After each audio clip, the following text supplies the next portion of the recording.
The views and opinions expressed on this program are those of the producers and the individuals appearing on this program and do not necessarily reflect the views and opinions of the staff of the Sun Prairie Media Center, its members or underwriters, the board members of the Media Center Commission, Charter Communications, TDS Telecom, or the staff and elected officials of the City of Sun Prairie.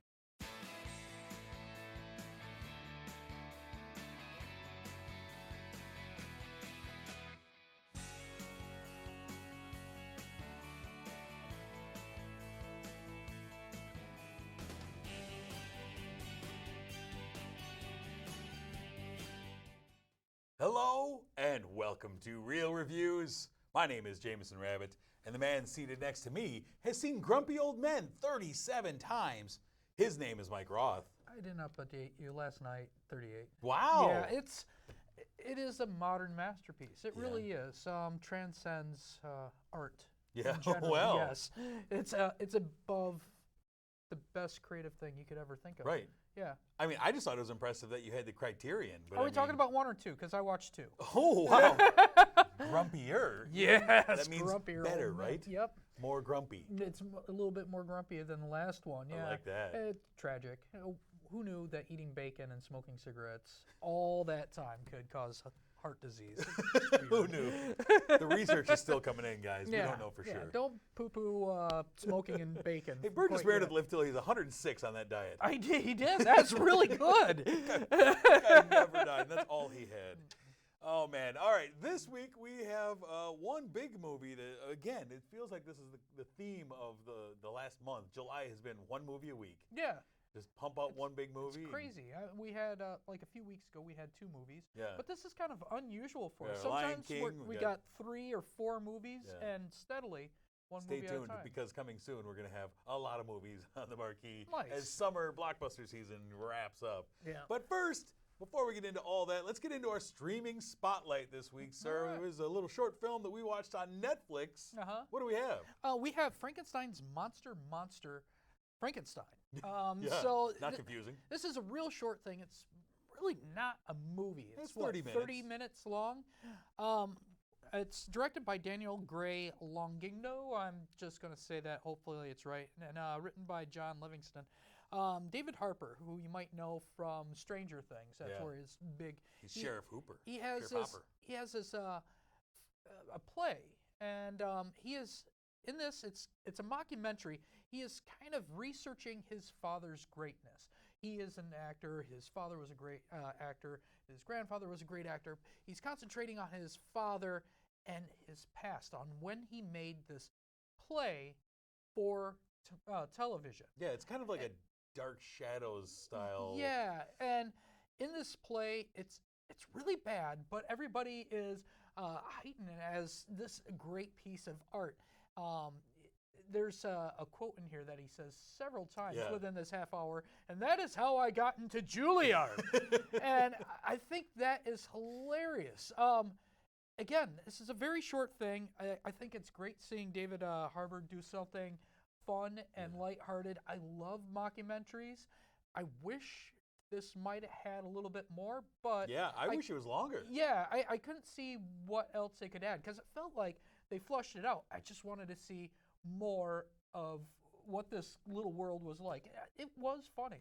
I like the absurdity of it. I mean, David Harbour plays all 3 versions of himself, his father, his grandfather, and so much overacting. Oh yeah. Purposeful overacting, and I like how they kind of melded the life and the personality of Orson Welles into this. His father was very much an Orson Welles. Yeah. That's how they're playing it as, and the way he talked, and the way his appetite and his pomposity. Everything was very Orson Wellesian. And it was crazy.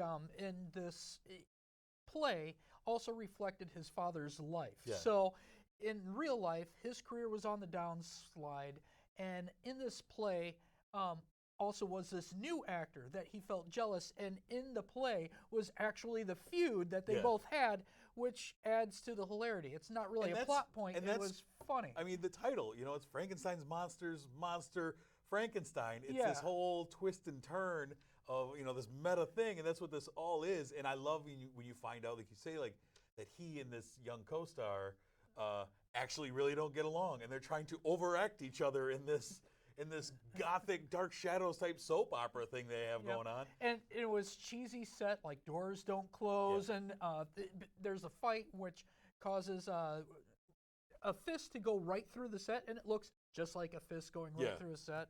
I loved, I mean, because it is like, Frankenstein's monster, David Harbour, is actually the brains behind it, and the other guy's and so I love that, he's acting like the monster is around people, and then, the lady leaves, and he's like, look, stick to the plan, all right? I love the advertisement for the gun. Oh my God, that was all great. The advertisements. You have advertisements for Chekhov's gun. You have advertisements for the beef Wellington place, because that's all he wants to eat is beef Wellington. Yep. And the whole time there's a gun right there on the table. It's like, oh, that's foreshadowing. Right. And but Chekhov's gun says you have to fire this gun. And again, not a good play, but the hilarity is in how bad this is. And then they're doing a a documentary about it. A good mockumentary is really entertaining. It is, and they're rare too. Yeah, more and more rare. I thought David Harbour played it perfectly. It was fun getting to see him, because he brings just the right amount of seriousness to it that makes it even more hilarious. Yeah. I love it.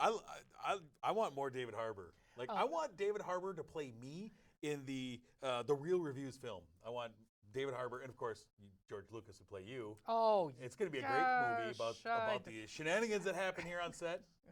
I don't like it already. We're really? gonna. You don't think it's gonna be great? Well, I know George Lucas and me have some similarities, but I don't. You resemble that kind. What did you give Frankenstein's Monster Frankenstein? I give it a 3. I probably would have gave it more if there was more to it. Yeah. But again, it felt more like a half-hour show than a full movie. But it's still really worth checking out. I mean, it's funny.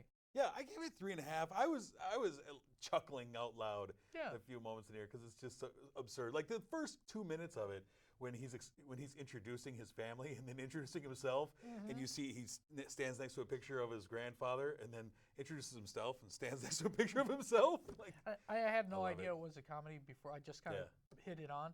So I'm like, oh, I did not know that about him. And quickly I was like, oh, that is not true facts. This is all fake. Yeah. Enjoyable. Go check it out on Netflix. On the marquee this week, we have one movie. It's the big movie of the week. It is Quentin Tarantino's latest, and if you listen to him, maybe last. Well, I don't believe that. Except for Star Trek. Yeah, well, and everything else that he wants to do. Once Upon a Time in Hollywood. It's a movie that has a deep cast, but our two main stars, Leonardo DiCaprio plays a man named Rick Dalton, who is an actor, and Brad Pitt plays Cliff Booth. And Rick Dalton is an actor who was big on a Western series back in the 50s, early 60s, and has seen his acting career kind of begin to dissipate. And Cliff Booth was his stuntman, but not only is he stuntman, it's his friend, his assistant, to use vernacular of the day, his man Friday. And as you know, DiCaprio's career kind of supplied both of them with steady employment. And as his career starts to wane, so does Cliff Booth's career. We also have Margot Robbie as Sharon Tate. This is set against the backdrop of 1969 Hollywood, Los Angeles, and it's really everywhere you look. Tarantino always, fills the screen with lots of references. But really, the relationship between Cliff and Rick is the basis for this film. Cliff is loyal to Rick. Rick is an emotional artist who rides waves of emotion and self-doubt, where Cliff is very much not that. We meet a lot of A-list stars of the time in this movie. Sharon Tate, we meet Jackie Chan, we meet, why am I drawing a blank now? Steve McQueen. Yeah. That guy, Damian Lewis, played Steve McQueen. I thought it was Steve McQueen for a second. He looked really good. But you also, because of the time period, we also have the specter of the Manson family hovering around. Obviously, with Sharon Tate, we kind of know what to expect. But we meet very quickly, briefly, Charlie Manson. And Squeaky Fromme and the whole gang of rascals out there in the desert. And it's set in a world of the past that is similar to the one we know, but not quite right. It's Quentin Tarantino's idea of what I think he wanted 69 to be like. So you got to kind of take that into factor. You Right. know, there's a lot of hippie bashing, Sure. and there's not a good one out of the whole thing. Yeah. But that's all his world. His world is set, and what his mind is what is really cool. Mhm. And a lot of times that works really well. In this particular movie, I didn't feel the dripping cool that I usually get from a Quentin Tarantino movie. We have Leonardo DiCaprio. He always played that guy who's like a piano wire that's really strung tight, about to snap. He's worried about his career, but his character never changes. It never really develops into anything else. And same thing with Brad Pitt, which is his exact opposite. Everything cool. He's the cool hand Luke, but unlike cool hand Luke, nothing phases him. He's always going to be the smiley, happy, nothing really bothers me kind of guy. And that was 2 hours of that. And if I liked the characters, I probably would have been like, yeah, this is a great movie. But I was only entertained. A lot of the segments felt like those really long jokes kids say where they last 10 minutes, and then at the end line, the punchline is, "I made you wait that long." That's what a lot of these scenes were. They're filled with gems, but like gems, they're kind of hard to find in a big, vast area. I like your analogy. See, I thought I walked out of this feeling like this was a fairy tale of a film. Yeah. That it is set in a world where the good guys have good things happen to them, that the bad guys never win. Yeah. And it plays out throughout that. And that Brad Pitt is kind of the white knight in this movie, who is always there to save the day for whatever happens. No matter what bad situation seems to be, that Brad Pitt's able to walk in and walk out pretty clean. I really enjoyed their relationship. I think Brad Pitt, like, I'm always reminded when I see a movie like this, like, man, that guy just jumps off the screen. That guy's a movie star. And this is... And I like how they reference in the movie, like, boy, you're too good looking to be a stunt man. Like, yeah, I've heard. And I think this is the perfect role for him. I just wish they did more with this character. And no one could probably play current day an aging Redford than Brad Pitt. Right. He's got that smile. Sure. He's still pretty good looking for a 55-year-old man. I'd take it. I mean, most 55-year-old man, except for De Niro, won't take their shirt off on screen. We don't need to do that anymore, by the way. No, and so I think the casting for what he wanted was perfect. I just did not see what you normally see in a story where there's twists or developments. It just seemed like a same person. I did. Like, I thought DiCaprio had some really great scenes.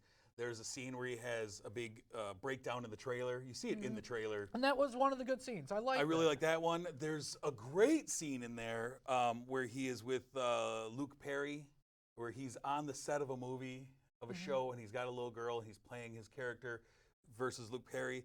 And that moment, like, I forgot that I was watching a scene within a scene. Yeah. I forgot that it wasn't real until they said cut. And I was like, oh, man, that was really... That performance got me. Actually, it gave me chills. With that performance, I had the exact opposite. I felt like DiCaprio was playing an actor acting. So I thought he brought it back down so we'd always be reminded he is doing a scene. But you got invested in it, and I didn't. Yeah, I liked a lot of this movie. Like, a lot of it, too, is really emphasizing, like, the hierarchy within Hollywood, especially at the time, where, you know, you have these two guys who are conceivably best friends, associates, both working in the same business, but one of them goes up into the hills and the other one goes to his trailer, eating, you know, macaroni and cheese.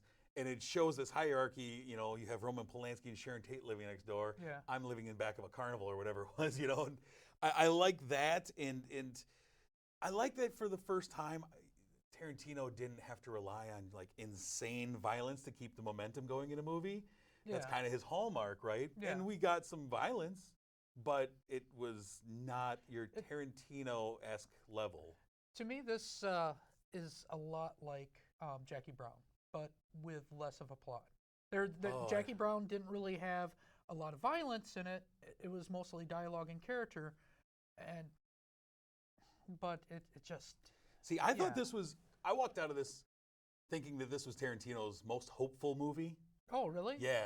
Okay. Like a movie that wasn't depressing, that didn't rely on just, like, cool dialogue, and it did things, it went places, and it left me walking out, like, feeling okay about things, because the good guys have a chance in this world, Yeah. as opposed to most times in his movies where everyone's dead at the end. True. You know? Yeah. And I kind of like that. And I like that the movie and the way it's set up, and I don't want to ruin anything, but the way it's set up, it leads you down this familiar path with the B plot, with Sharon Tate, all this stuff. It leads you down this path, and it kind of lures you into this comfort of knowing, like, okay, I know where this is gonna go. Yeah. You're showing me the Manson family, showing me Sharon Tate, all this stuff, and all these real characters that the only two fictional characters are our two leads. Everything else is real of the time. Uh-huh. And it takes you down this path of comfort, but you also kind of builds this tension of like, unfortunately, I know how this is going to work out, and it's not going to work out well for some people.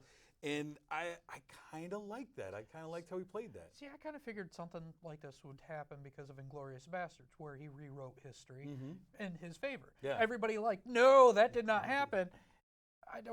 I feel like talking about this tells too much about this movie, so I'm going to just stop. I do like that Brad Pitt did not attempt any new accents. They just don't let Brad Pitt be himself. Yeah. Hey, don't try to be a Texan. Just don't try to not. be anything. Yeah, just be Brad Pitt. And another thing that irked me is some of these scenes that I did like where he's having the breakdown in his trailer. I thought after that there was going to be a resolve, because this was something that hinted at was a problem over and over again. Not going to talk about what it is, but right after that scene, I thought there was going to be something afterwards where all of a sudden there's a conflict and he overcomes, but instead it was like, nope, everything's okay, and that's not an issue, which adds a bunch of time onto a movie that I thought was really, really long, building up to the fact that this might be the thing. And then my heart sunk a little bit when they had that little thing that was like 6 months later, and I'm like, I thought we were going someplace. Yeah. You just kind of dropped everything. But I mean because it isn't like an epic tale, this movie. It is very much, I like that this movie is paced very much like the movies of the time. Like, it takes its time with things. It is very much, it feels like it could have been released at that time, because this is the pace of those films. Yeah. And it doesn't have to have like big car crashes and car chases every 10 minutes. I kind of like that. I like how Pacino comes into this movie for a couple of moments, and I think he has one great moment where he really explains how Hollywood works and explains to Rick, this is exactly what happens when you're a star and your star starts to fade, and here's how Hollywood chews you up, and you don't realize it's happening to you as it's happening, but they are just using you, and you're out the door, and it's happened to 1,000 actors. And what was cool was that also heightened the character Rick Dalton, because he was tightly wound, but at that point, that was his breaking point. Right. This is like, here it is. He's and like, again, I'm getting work, I'm doing all right. Like, no. Let me explain to you why it's happening this way. And it's like, wait, I'm being screwed? I'm a has-been. Right, I'm a has-been, buddy. So I really love this film. I am looking forward to watching it again really soon. Like, I dug it. It was this at the beginning of the year was my #1 most anticipated film of 2019. Last year, that did not work out so well. Last year's #1 ended up as my worst film of the year. Yeah, I remember that. I really like this one. I was pleasantly surprised. It gave me what I was hoping for the most part. Well, I'm really glad. Unfortunately, I didn't feel the same. Differing opinions on this one. What did you end up giving Once Upon a Time in Hollywood? I gave it a 2.5. Mostly it's because of the long run time of it. It felt long to me. I think it's there was some gems in the mid-level of Tarantino film runtime. It is, but it felt long. Where Hateful Eight did not feel long at all. It was a nice. I thought Hateful Eight had a real dead spot in the middle of it. Yeah.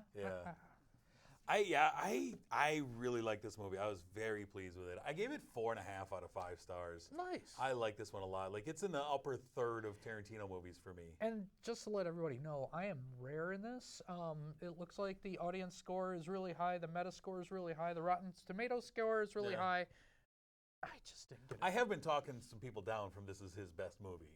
Oh, thank you. Look, I gave it 4.5 out of 5, but let's just pump the brakes a little bit. This is not his best film.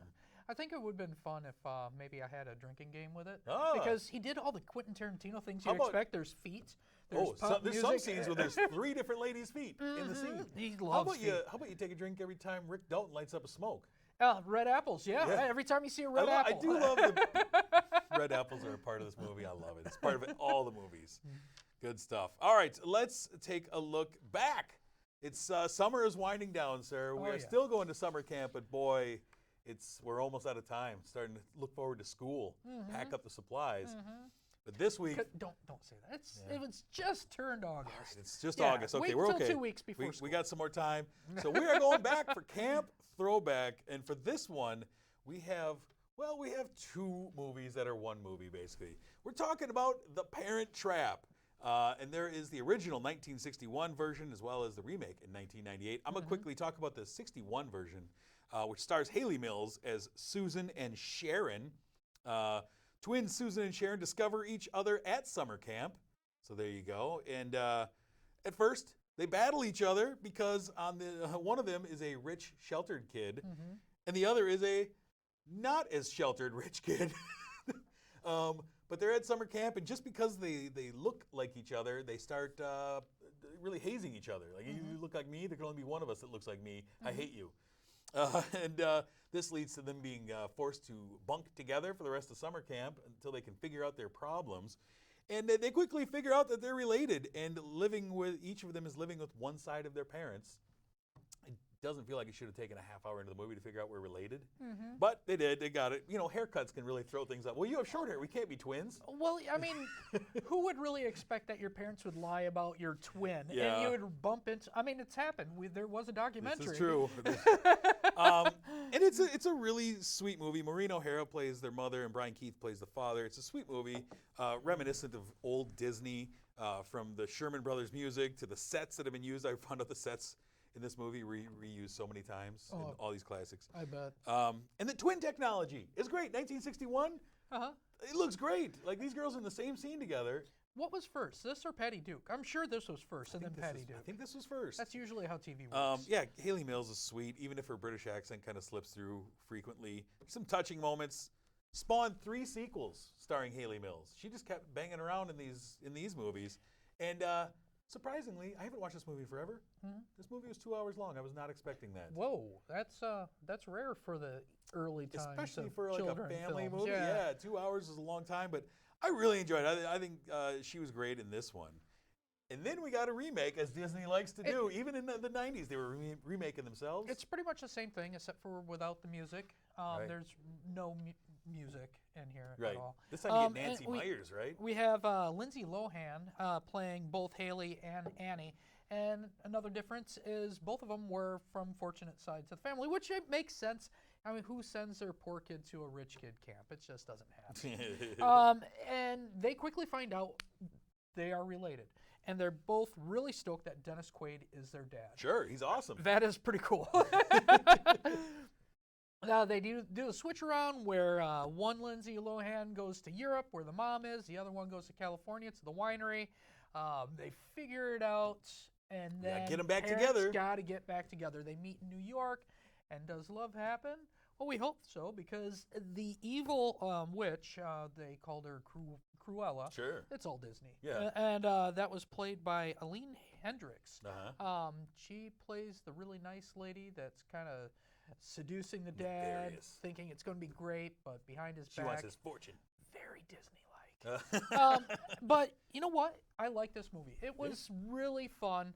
The formula works. There's a couple of times where I'm like, oh, they really love each other. They finally met each other. I've never seen any of those sequels that they made. I wonder what you could possibly keep going back to the well for with the same characters. I did not see guess what? We got separated again. So Parent Trap 2 was made in the 80s, and I read the plot, and it seemed like all they did was remake the movie, but that was back before they just said, okay, this is Parent Trap, like we do now. Right. They were like, oh, this has to be a sequel. It's the same movie, just different twins. That's hilarious. So this one, oddly to me, the 98 version, I didn't care for that much. Really? Yeah, this one felt long to me. This one felt like, I don't know, maybe it was because I was watching it directly after the other one. Well, there is a point where you feel like the movie's done, and then Yeah. you're like, nope, we're going camping. Yeah. And that adds on the time. But I also have an issue, and I noticed it in the remake more than the original. I have an issue with the premise of parents divorcing and splitting up siblings and never telling them about the other one. Like, by the way, you have a twin sister. Like, no, I'm never going to let you see her. We're not going to talk about her. You're never going to know about your twin. And I was kind of That's horrible. I was kind of hoping there was going to be a story that would justify, doing something No, like that. Nope. we just brushed past that. No, we had a miscommunication. I thought you didn't want to see me. Yeah. No, it's Weird. just like, no, we made an oath We will never let them know about each other. Yeah. Like, you're monsters. What is wrong with you? But they all ended up wealthy. So They went to it must summer work. camp, though, so Yeah. it fits in. Yeah. Why? And it's so weird. Why would the person from Europe and California send their kids to a kind of mediocre summer camp in New York? I don't know. We'll never know. Never know. All right, sir. Let's take a look ahead at what is coming out the weekend of August 9th. As we said, it finally starts to open up. We finally get some movies to go out and see and talk about. Starting on August 9th, we have several of them. The first one is a film called The Art of Racing in the City. This is the one where Kevin Costner voices a dog who's owned by a race car driver. So there's that. Another dog movie for you. I love. You get to go to all these. Hate dog movies. We also have Brian Banks, which is the true story of a football player whose NFL career and life were destroyed by a wrongful conviction. So it's kind of interesting, and the story is sad and interesting. But then we also have Dora and the Lost City of Gold. Dora comes to the big screen. And I'm not looking forward to this either. It's supposed to be educational programming. Yeah? Unless they turn it into Brady Bunch, which is the only remake of those kids shows. Really like that, how they took that Dora. spin. I don't know. We also have The Kitchen, which is the one with Melissa McCarthy, Tiffany Haddish, Elizabeth Moss, where they become gangsters, basically. They take over And the that racket. looks terrible, too. I don't know. I kind of like it. Really? Yeah, I'm interested in this. I like all three of those ladies. Yeah, I And don't. I think it could be good. It looks serious enough, but jokey enough that we'll see. I didn't see any jokey in the That's sad. previews. Maybe a new preview? Or Maybe, maybe I I'm don't know. just not getting it. I'm looking forward to it. Not the last one. Another one we have is one that you and I are both looking forward to, I know. Scary Stories to Tell in the Dark, Guillermo del Toro. I'm going to be seeing that probably a couple of times. Yeah, that looks really good.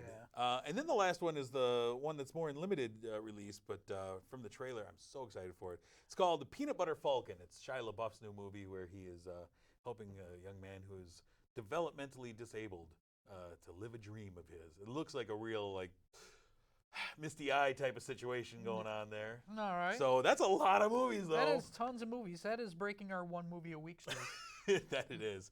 I'm all about that.